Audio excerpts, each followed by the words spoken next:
Glória! Quero cumprimentar você com a paz e com o amor que excedem todo entendimento. Amém? Bora pra cima para mais um vídeo na presença de Deus no canal Seja Fonte, Louvor, Frase, Palavra e Bom Humor. Aleluia! Abra sua Bíblia, terceira carta do apóstolo João. Essa é a nossa série agora, terceira carta do apóstolo João.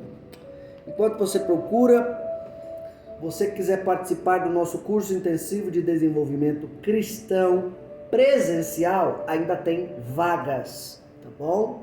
Vagas às segundas-feiras, das 7 às 9 da noite e aos sábados, das 3 às 5 da tarde. Irmão Cleves, o que tem nesse curso?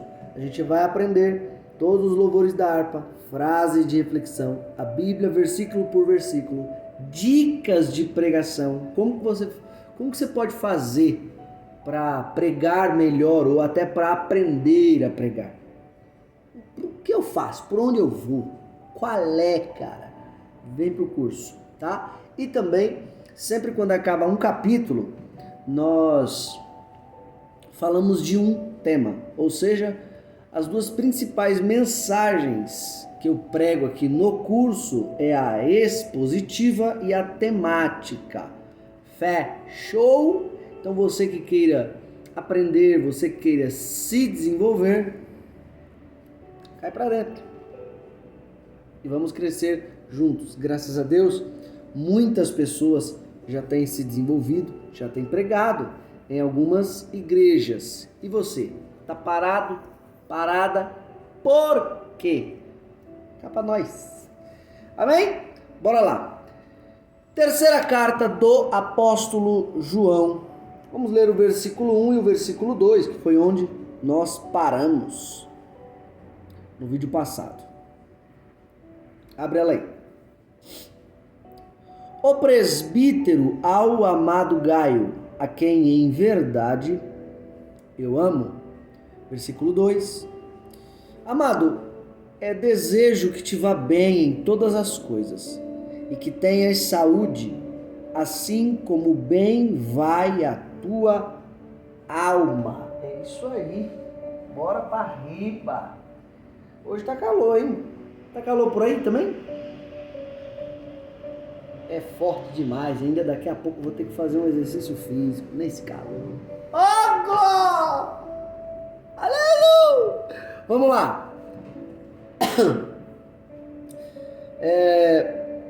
Na aula passada, nós havíamos falado sobre a expressão a quem em verdade eu amo, onde tem duas palavras aí no versículo. Observe sempre no versículo, por quê? Dificilmente, é muito difícil, eu vou falar algo que não esteja no texto. Eu gosto de destacar o texto bíblico. Amém? Então vamos destacar o texto bíblico. No versículo 1, você vai ver que vai ter a palavra aí no finalzinho. O presbítero, o amado Gaio, a quem, em verdade eu amo. Então tem essas duas palavras, verdade e amor. Observe bem que na trajetória cristã, essas duas palavras, elas têm que andar em equilíbrio. Verdade e amor têm que andar juntas, tá bom? Não pode andar em desequilíbrio, essas duas coisas. Por que, irmão Kleberson, não pode andar em desequilíbrio? Primeiro, porque muita verdade sem amor machuca.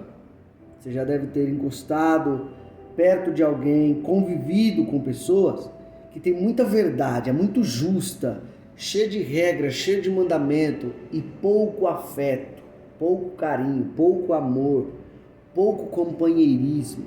Você já deve ter convivido com pessoas assim, você sabe o quanto é chato.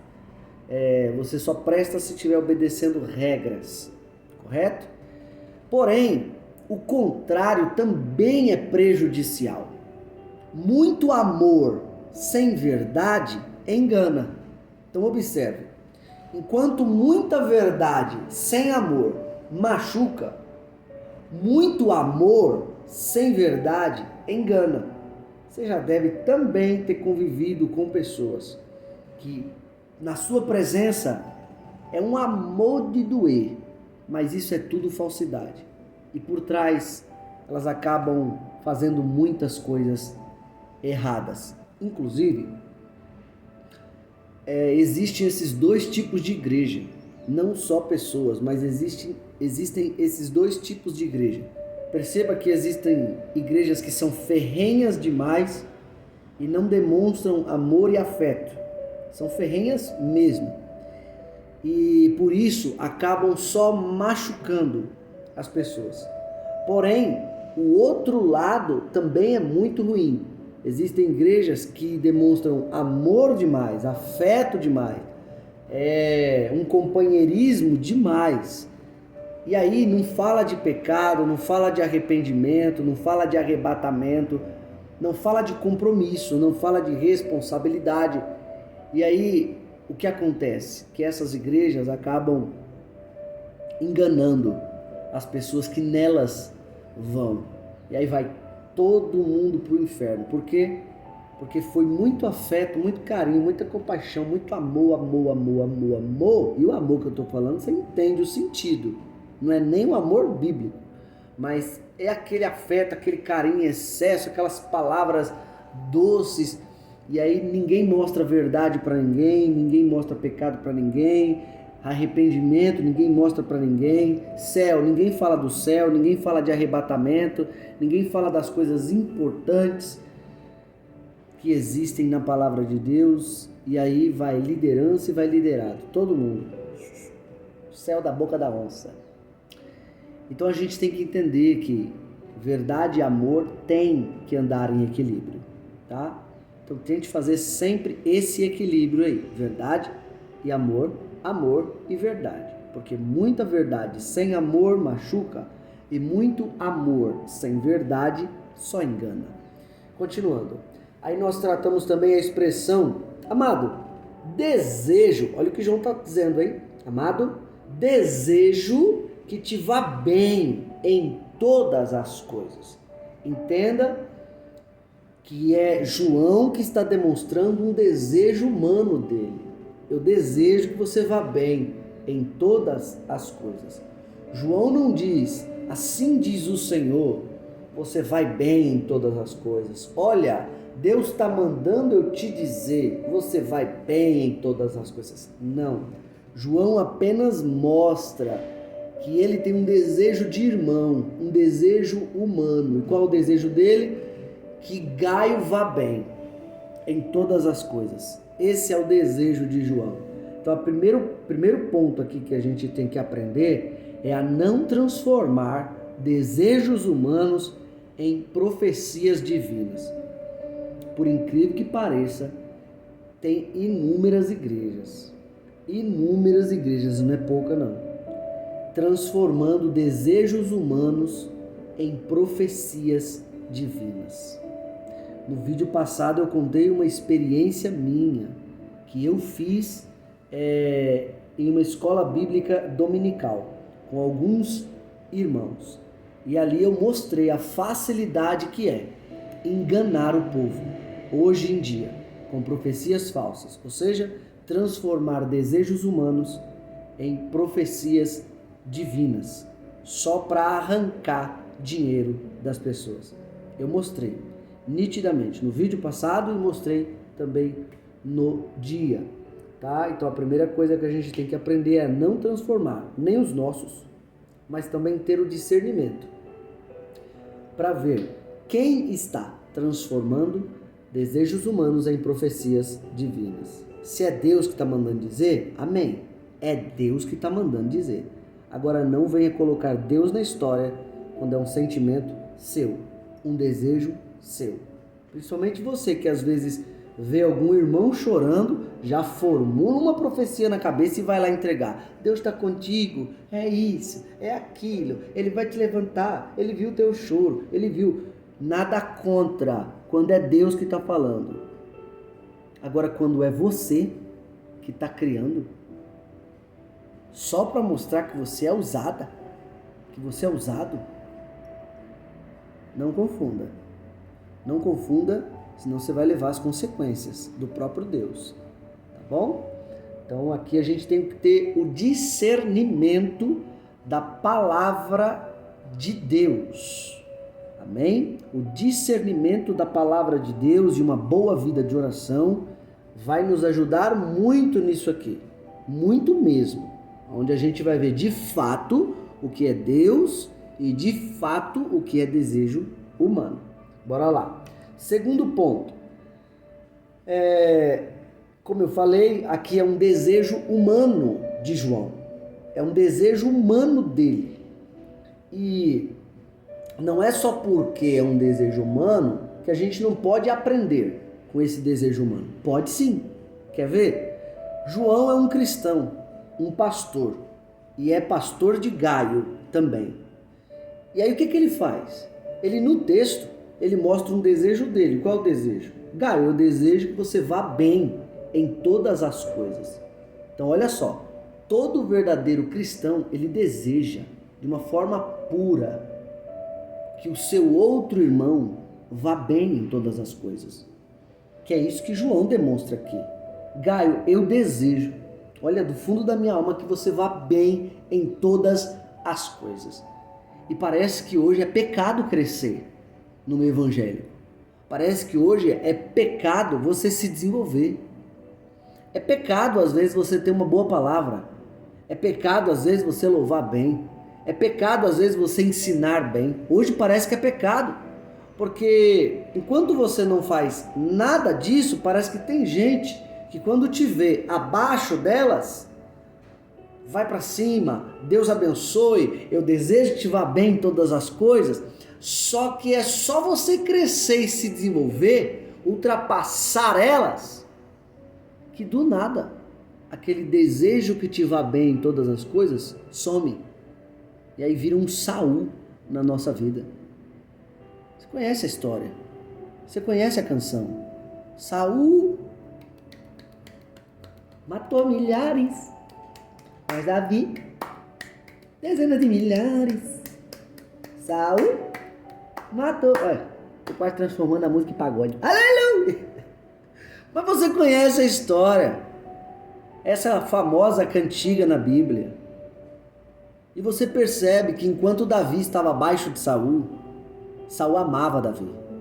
Está no texto. Saul amava Davi. Mas depois que Saul percebeu a trajetória que Davi estava trilhando e aonde Davi ia chegar, ou seja, ia ultrapassar Saul, ia ser rei de Israel, aquele mesmo Saul que amava quando Davi estava embaixo dele, o amor se transformou em ódio. E Saul começou a perseguir Davi. Infelizmente, não era para ser assim, mas infelizmente acontece muito, mas muito isso no meio evangélico. É muito fácil você encontrar pessoas que choram com você. E aí dessas, primeiro conheça a vida, veja se o sentimento é verdadeiro. E glória a Deus por isso, se for. Mas se você achar pessoas no decorrer da sua caminhada que de fato estejam torcendo por você para que você cresça mais, ainda que você passe delas, ainda que você ultrapasse elas, ainda que você chegue mais longe do que elas, se você encontrar pessoas que valorizam o seu crescimento e te estimulam a crescer mais, ainda que passe delas, mantenha essas pessoas do seu lado. São raras. São raras. Vai por mim. São raras. Pessoas que não sentem inveja do crescimento do outro são raras. Pessoas que de fato quer que o outro se desenvolva, chegue muito longe, ainda que ultrapasse elas, são raras. Que é o caso, enquanto o pai queria matar Davi, o filho era totalmente diferente. Jonatas amava Davi. E o que mais Jonatas queria era o crescimento de Davi. Ainda que o próprio Jonatas sabia: você um dia vai me passar, cara. Você um dia vai me ultrapassar, cara. E eu vou dizer um negócio. Eu tô feliz. Eu tô feliz. Eu quero que você passe mesmo e seja o melhor rei de Israel.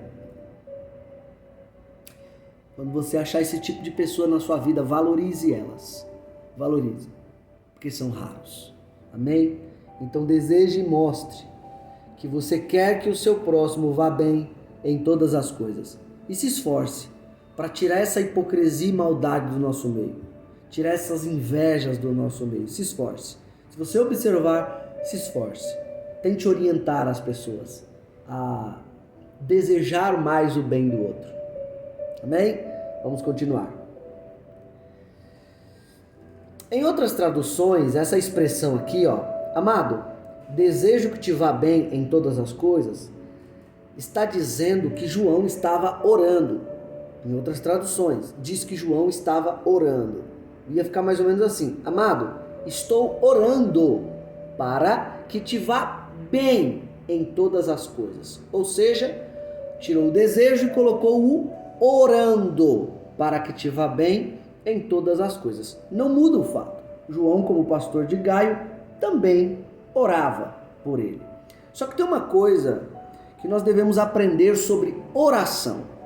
Tem muita gente que acha que oração ela só é espiritual. Então eu oro e Deus responde. Eu oro e me sinto bem.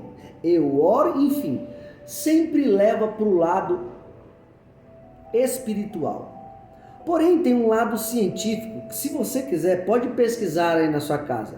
Os benefícios científicos da oração. Ciência, não espiritualidade.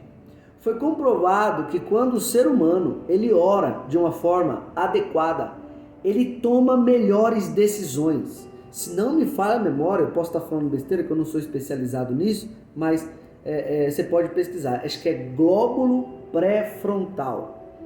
Glóbulo pré-frontal, que é o responsável pelas tomadas de decisão. Descobriram que quando um ser humano está orando, é como se esse glóbulo pré-frontal se enchesse de sangue.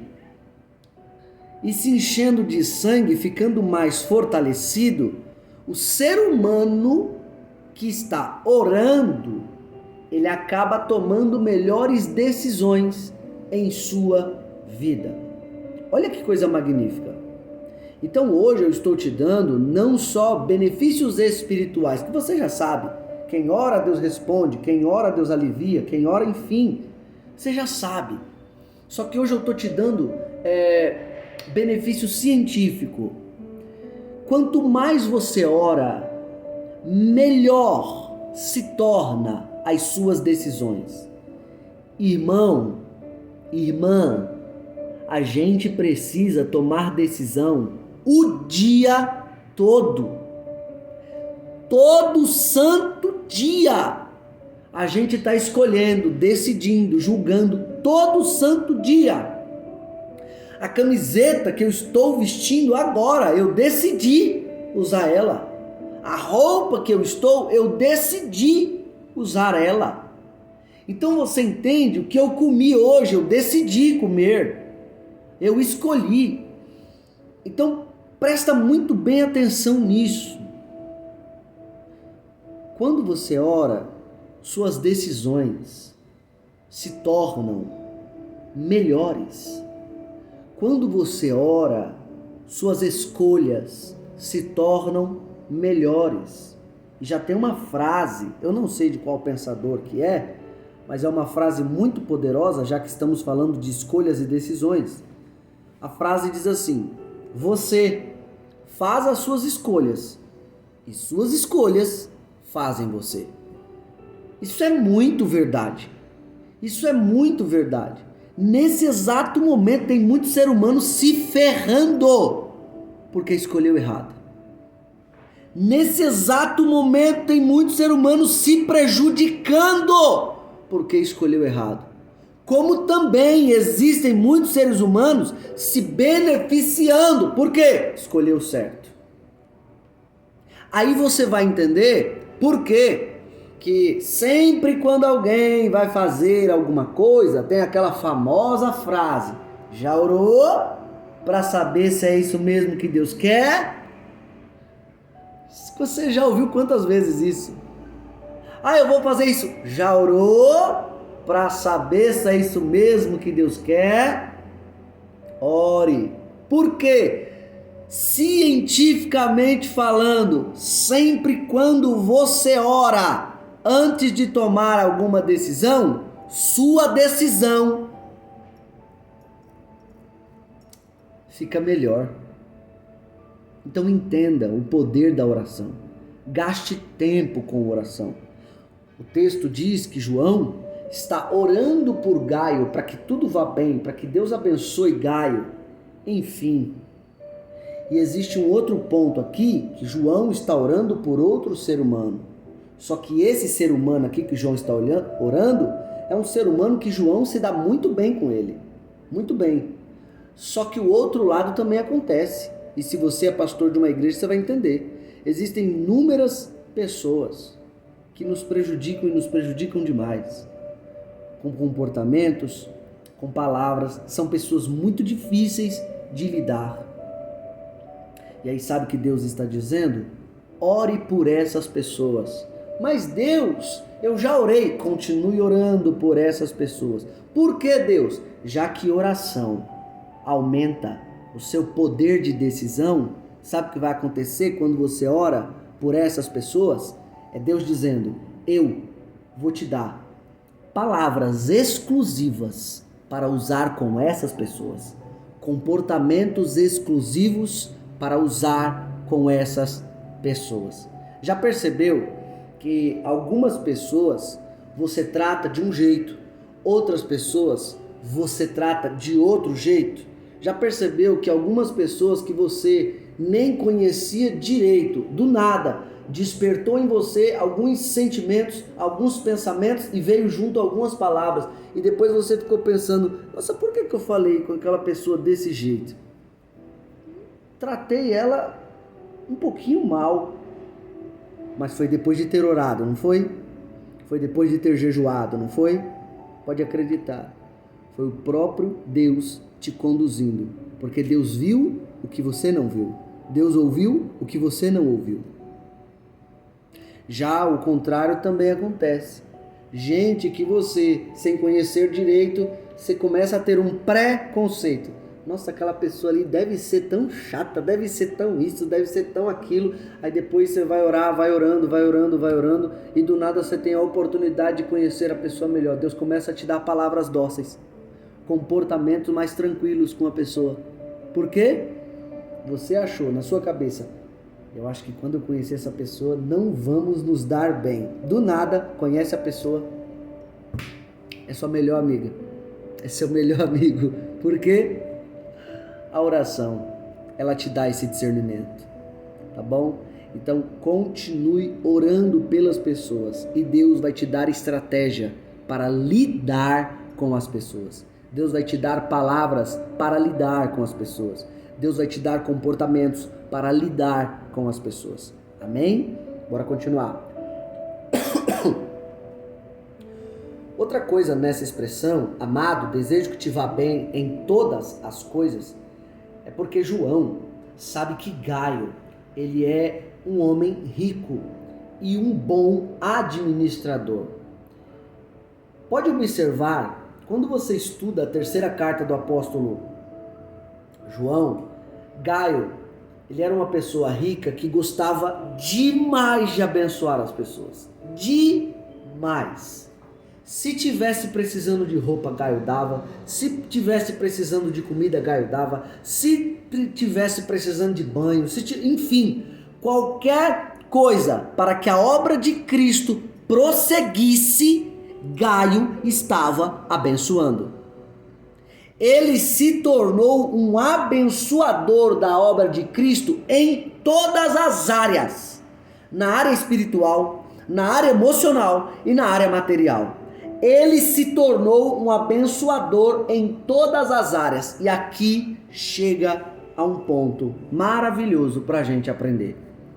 Eu acabei de citar que Gaio era rico. Eu acabei de citar que Gaio, ele abençoava muitas pessoas, ou seja, era uma fonte que jorrava para a vida dos outros, em todas as áreas. E se eu perguntar para você que está me assistindo, você quer ser rico?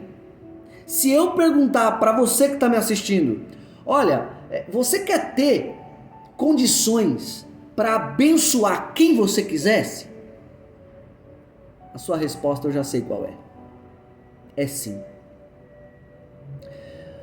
Só um fator importantíssimo nessa sua resposta. Sabe por que Gaio ele era um ótimo administrador? Ou um ótimo abençoador? Sabe por quê? Que Gaio tinha para abençoar muita gente? Porque, em primeiro lugar, Gaio era um ótimo administrador. Então, ou seja, ninguém se torna um ótimo abençoador se antes não for um ótimo administrador.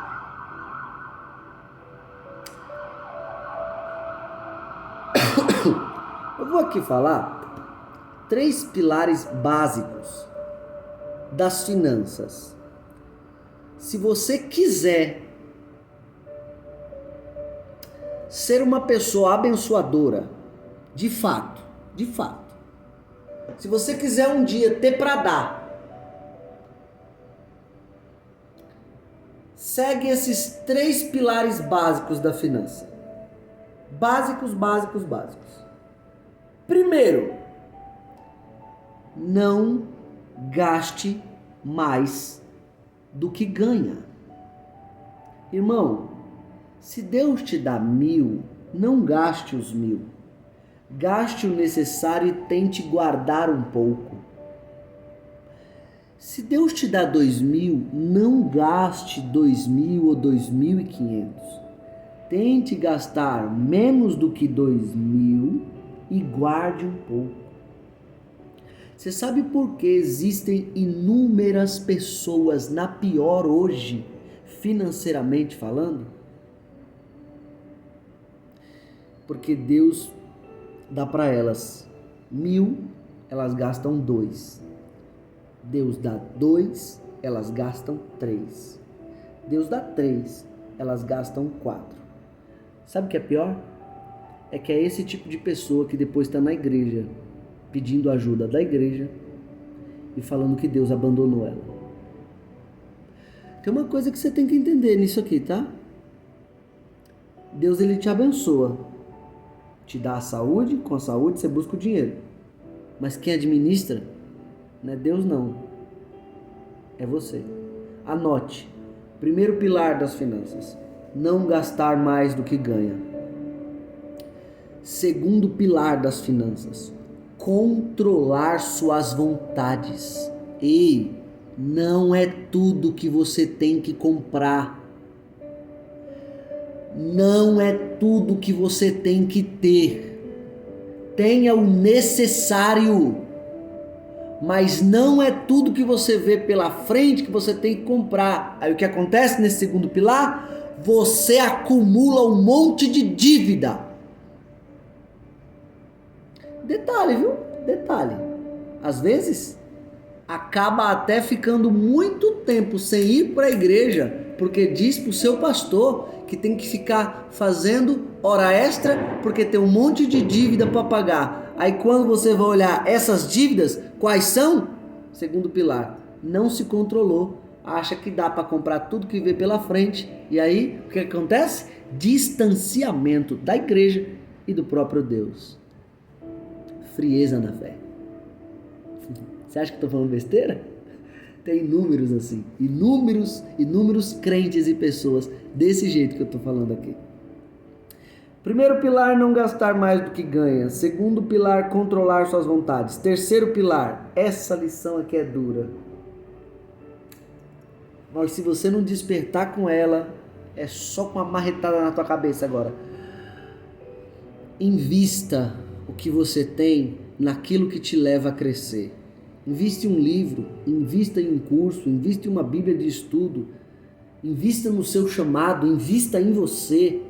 Algo que te faça crescer, se desenvolver, destravar como ser humano. Invista em você. Quer ouvir uma triste verdade? Quer?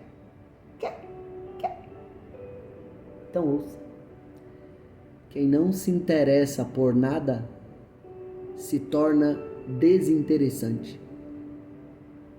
É isso mesmo. Se você não se interessa em crescer em área nenhuma, se você não se interessa em ler nada, se desenvolver em nada, é você que está pedindo para ser desinteressante. E já percebeu? Se você não percebeu, lá vai. Já percebeu que toda pessoa desinteressante, ela é rejeitada de forma natural? É uma verdade dura e crua, mas que se você absorver hoje, você vai crescer muito, tá bom? Então anote aí, não gastar mais do que ganha, controlar suas vontades e investir o que tem naquilo que te leva a crescer. Se lembre, antes de você ser um ótimo abençoador, você tem que ser um ótimo administrador. Gaio só era um ótimo abençoador porque era um ótimo administrador. Próximo vídeo a gente continua.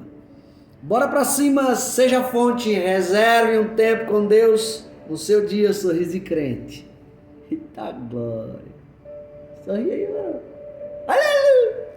Que Deus abençoe.